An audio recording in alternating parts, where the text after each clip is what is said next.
Euh, ouais, je suis en direct. Oui, tu disais, bon, on est en direct là, et c'est bon, on est en direct. Non, c'est Ouais, je ça. disais, Non, mais c'est ça en fait le truc avec le gars. Le gars, il a un génie pervers quoi. Il a un génie pervers parce que comme il connaît la musique, son truc, c'est justement de simplifier les trucs, de simplifier les bails, puisqu'il connaît, il comprend, il dit comment je vais simplifier pour que j'ai beaucoup plus de succès. Donc, en gros, c'est un peu son bullshit, quoi. C'est un peu son et bullshit. bon, ça marchait très bien pour lui. Malheureusement, les gens voient le numéro et l'argent et ils pensent que, oh, less is more. Oh, less is more. Mais là, ils commencent à faire nothing pour avoir tout. En fait, quand tu dis less is more, je comprends pas exactement. What did you Pour say? dire, pour dire que la philosophie de less is more, ça veut dire que euh, parfois, faire le plus, ça te fait perdre. Mais Ouais, faire ce qui est nécessaire, ouais, ça, ça va, tu vas mieux arriver. d'accord, Maintenant, Drake, au lieu de faire le nécessaire, il fait le minimum. d'accord.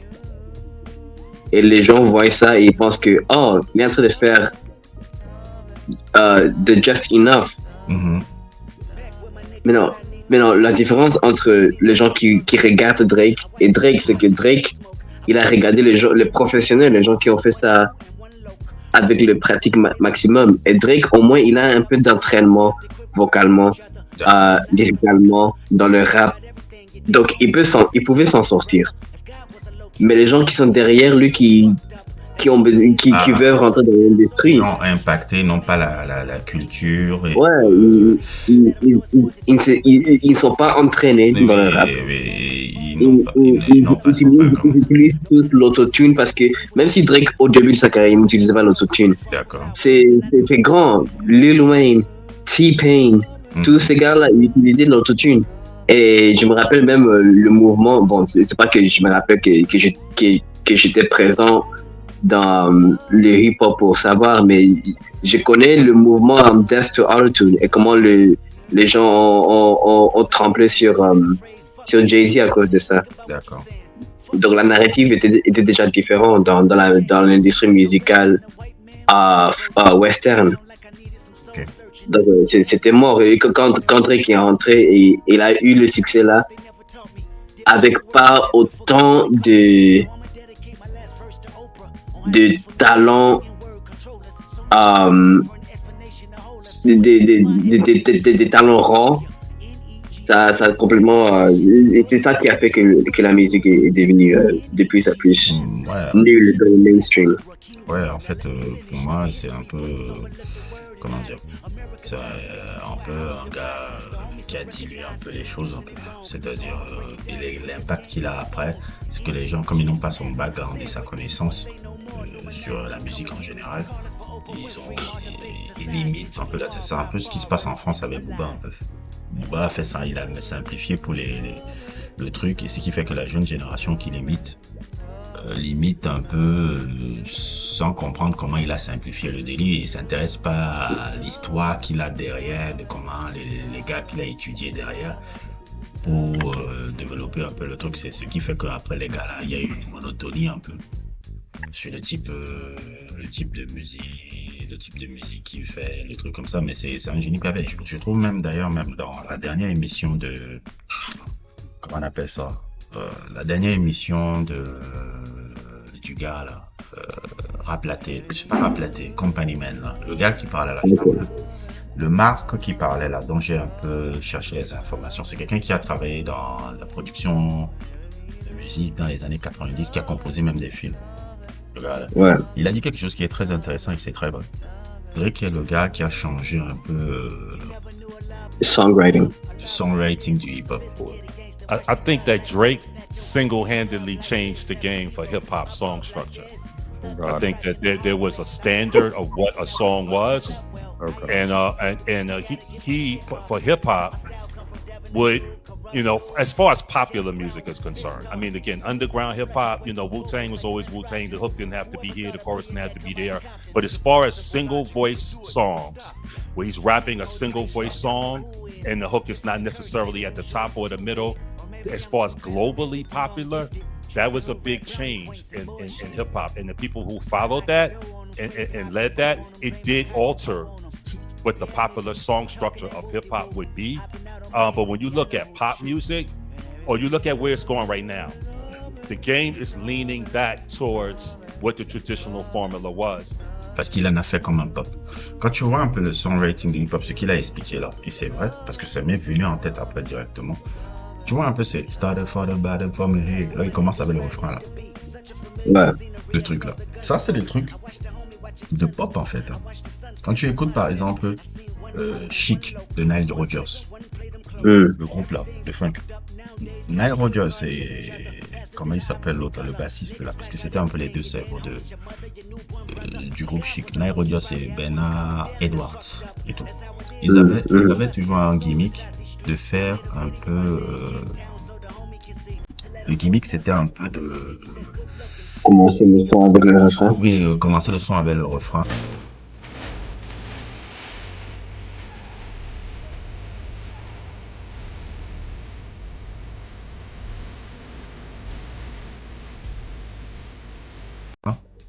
Que quand tu écoutes le le couplet, tu as en attente du refrain. C'est un peu ça. Quand tu écoutes par exemple les chants de Chic, Everybody Dance, clap your hands, ou bien comment on appelle ça? Ah bon, tous les sons de tous les sons de Chic, Sister Sledge et tout ça. I wonder why is the greatest dancer. Tous ces trucs là. Et tout ça. Ça commence et Drake, il a appliqué. Quand tu vois surtout le début de Drake, il a appliqué cette formule-là au hip-hop. Il n'y avait pas ça dans le hip-hop avant. Oui, il y avait pas ça totalement dans le hip-hop. C'est lui qui l'a vraiment popularisé. Je dis pas que les gens ne faisaient pas ça avant, mais c'est lui qui a popularisé. Ce qui fait que ça a simplifié. Ce qui fait que quand tu entends les trucs de Drake, ça entend dans ta tête.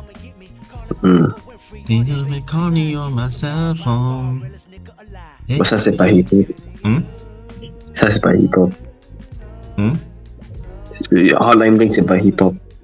Oui, c'est pas hip-hop, mais ces structures-là, ouais. Elle restait dans les coming on my cell phone, started from the bottom for me. Là, regarde. Regarde la grande majorité des sons de Drake. I got enemies, oui, ça commence avec le refrain. Kendrick ne commence pas avec le refrain, par exemple. Kendrick ne commence pas avec un refrain.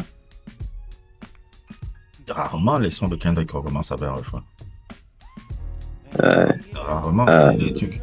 Donc c'est là où justement c'est. All my life I want money and power. À part ça. Ouais.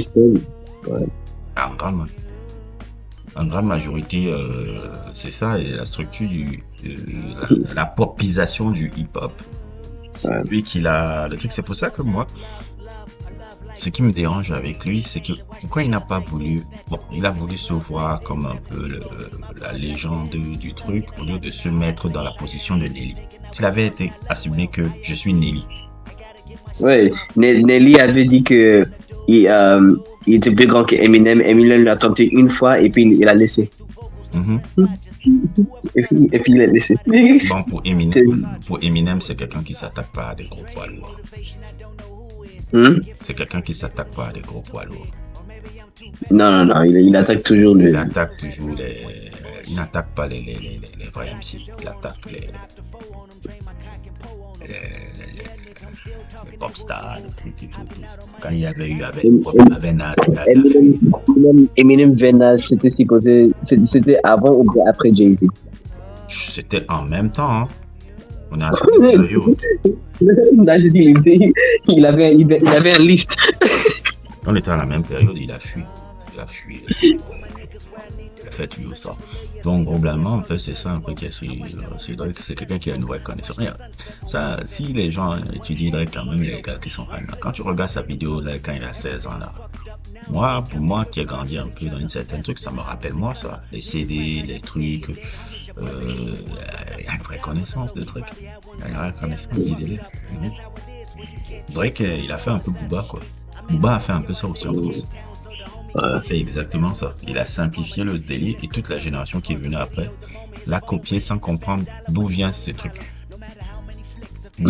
Comment il a simplifié le délire. C'est pour ça que quand Booba dit oui, il n'y a pas les textes, il n'y a pas les trucs, je dis mais tu es le responsable de ça. C'est toi le responsable, tu as simplifié pour les gars. T'as trop simplifié pour les gars.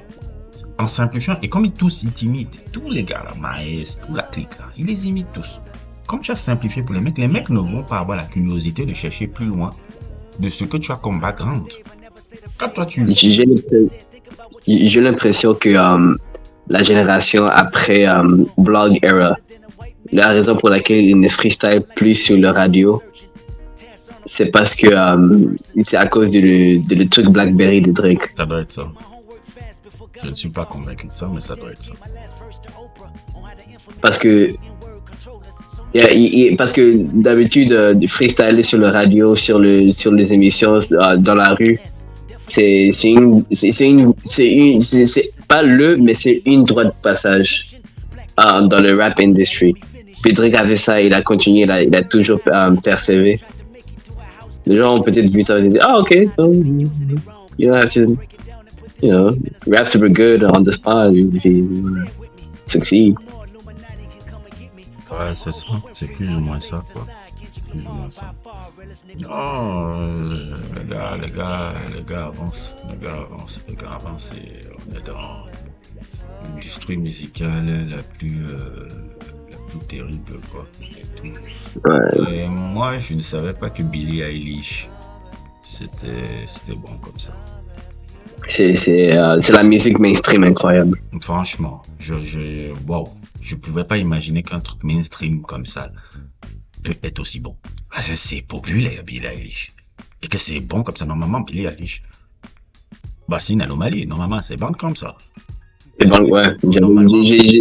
J'avais ça dans ma tête. Normalement, c'est pas ce que j'entends là. C'est quand j'entends des artistes un peu moins connus comme Snails, Jason ou Nilifer Yanya. Billie Eilish, c'est ces gens-là. Moi, normalement, c'est sur Bandcamp que j'écoute ces gens. Maintenant, je dis, putain, waouh! Je dis, quand j'ai hit up le play sur l'album de Billie Eilish, je me suis dit, mais, what? Billie Eilish, ça se fait comme ça?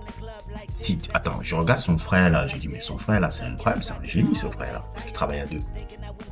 Et c'est pour ça qu'il faut jamais se séparer de celui qui comprend ton identité. Elle ne doit jamais se séparer de son frère. Jamais. Parce qu'à deux, ils vont progresser, ils vont être tout là. Il ne faut pas faire la même erreur que David Bowie. Tu sépares ton producteur seulement quand l'histoire est finie, voilà. Et tu veux toujours faire de la musique, mais c'est ta période des dominations, c'est fini. Voilà, ta période dorée est passée. Et tu commences à expérimenter. Mais le gars qui t'a construit, qui a fait ton identité, et justement, c'est ce qui est arrivé à David Bowie aux années 80. Les années 80, il s'était séparé de Tony Visconti. Et il a dit, je veux faire un album à la Michael Jackson. C'est Let's Dance. Et là, il avait travaillé avec qui? Il a travaillé avec Nile Rodgers. Paradoxalement, c'est son plus grand succès, mais avec recul, c'est l'album qu'il déteste le plus. Il a détesté la période de la tournée, il a détesté, c'est incroyable, c'est même un peu une image un peu pour montrer que le succès ne définit pas vraiment souvent les gens. Cette période-là est la période la plus dépressive de l'histoire de David Bowie. Parce que il a eu des publics normes, je ne suis pas en train d'inventer, les articles sont là. Moi, j'ai étudié David Bowie en 2016. Quand il est mort, c'est là où j'ai dit, ok, qui tais-toi? J'ai regardé tout son parcours. J'ai plus ou moins suivi une vingtaine de ses quarantaines d'albums. J'ai pas pu tout suivre parce qu'il en a 49, le gars. Et en écoutant, et en regardant, la période des années 80, c'est sa pire période. C'est là où il se cherche parce qu'il s'est fâché avec Tony Visconti. Et là où il revient vraiment au truc, c'est aux années 2000 avec le retour de Tony Visconti comme son ingé son. À partir de 2002, avec l'album là dont j'ai oublié, là où il a les yeux un peu brillants là, et jusqu'à la fin et autres et tout, et il revient vraiment dans sa ligne artistique un peu de base qu'il avait avec Tony Visconti. Quand il travaillait plus avec lui, il était perdu. Il savait le truc. Après, à un moment donné, il a fait quand même un album qui était pas mal, qui s'appelait Outside dans les années 90, où il travaillait avec Trent Reznor et Nine Inch Nails. Il était un peu perdu, le gars. Mais quand il est revenu avec son gars de base, c'est à un moment donné, quand il revient avec son gars de base, ça lui permet de retrouver un peu son identité et tout. Et c'est pour ça que l'histoire finit bien. On va dire il meurt de cancer, mais l'histoire finit bien artistiquement, quoi. Même Michael Jackson, après Bad, pas les chansons, mais les albums, c'est zéro. Oui, c'est ça. Parce qu'il n'y a plus de direction. Bon, on peut dire tout ce qu'on veut de Quincy, hein, mais Quincy, l'équipe, en tout cas de base qu'il avait, le structurait bien. Ouais. Parce que après, je dis pas que Dangerous c'est un mauvais album, hein, mais Dangerous, c'est un album avec tout le son de Dangerous sont bons, mais l'album est nul. L'album en termes de cohérence c'est pas ça. C'est que individuellement c'est des putains de tubes, c'est des hits. Dangerous c'est le Scorpion de Michael Jackson. Ouais, on peut dire ça. Dangerous c'est ça. Après, je le trouve quand même sous-coté. Je trouve que on est un peu assez dur avec cet album-là, je trouve. Je parle du dernier là, de 2001. Non, on est un peu assez dur. Il n'est pas. Invincible. Il n'est pas. Si mauvais qu'on le pense. C'est pas si mauvais aussi, c'est expérimental, mais le truc c'est que Invincible, je dis le même phrase chaque fois. Invincible, c'est l'album Invincible, c'est la raison pour laquelle le son comme Yeah Yeah de Usher peut sortir. Explique-moi un peu, c'est vrai que tu m'avais déjà expliqué ça, mais rappelle-moi encore pourquoi tu dis ça. Je vois pas un peu la corrélation entre le Yeah de Usher et Invincible. Explique-moi un peu ça, moi j'arrive pas à comprendre. Parce que utiliser les techniques extra expérimentales des underground, mais pour faire la musique pop, pour les tubes, pour le club, pour le CD, c'est pas tout le temps une bonne idée. Je vois un peu. Et comment Ye s'inspire de ça? Ye de Usher. Je dis pas que ça inspire de ça, mais j'ai dit que ça ouvre la porte.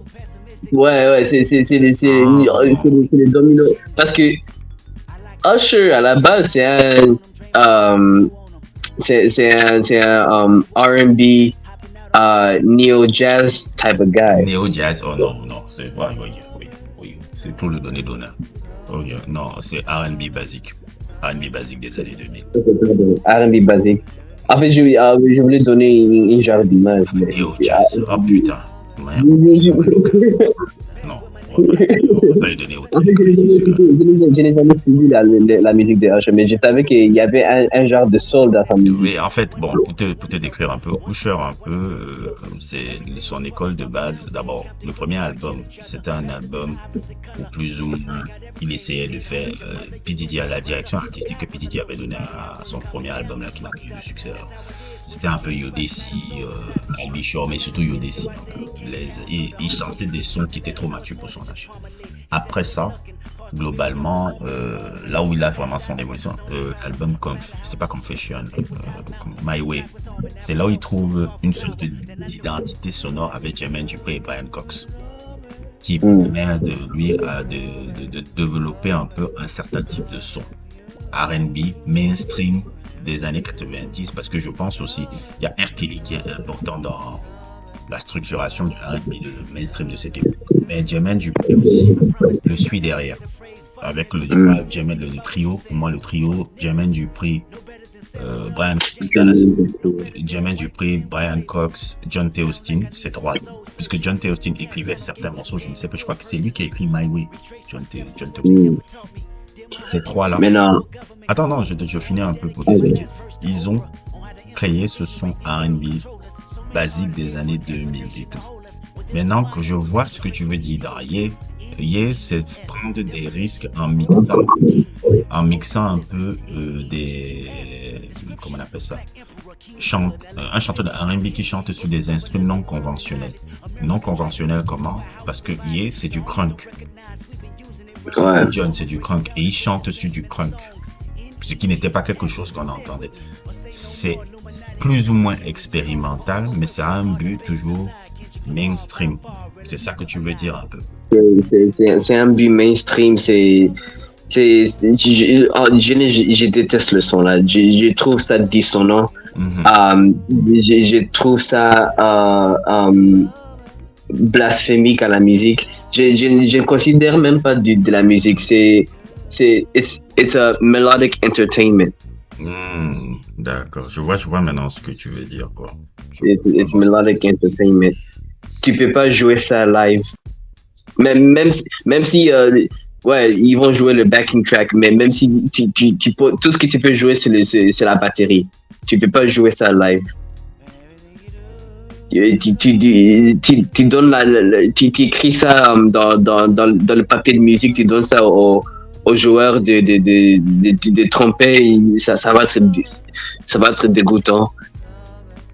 C'est nul, c'est tout le son. Ah, mais Je comprends exactement ce que tu veux dire. Maintenant, if it was rapped over,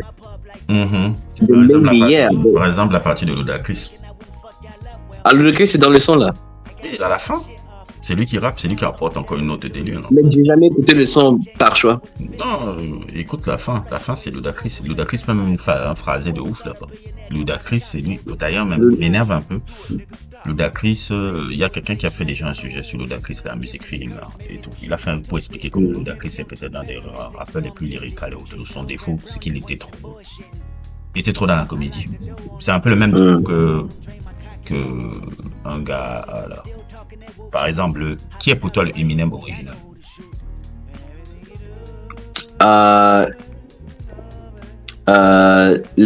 C'est pas Lil B, c'est quelqu'un d'autre. Il y a un gars que Eminem a tout piqué. Le personnage, la structure, le truc. Ok, non, c'est un gars noir, j'ai oublié le nom. C'est Redman. Il est un peu comme DMX. C'est Redman. Redman, yeah. Et Redman, quand tu écoutes le premier album de Redman, tu te dis, mais attends, Slim Shady LP, c'est ça. Redman, tout le truc de Redman, là, tout la comédie rap, là, et tout. Et tout. C'est Eminem a piqué tout ça. Même quand tu regardes même le R.B.D., c'est comme Slim Shady LP. C'est comme, comment on appelle ça? Pas Slim Shady LP. Slim Shady.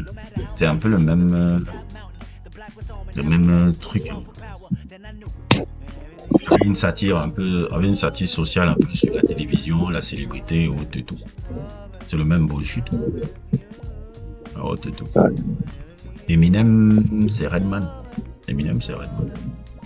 Et Redman, je dis toujours, s'il avait été blanc, il aurait le succès d'Eminem. C'est un peu ça.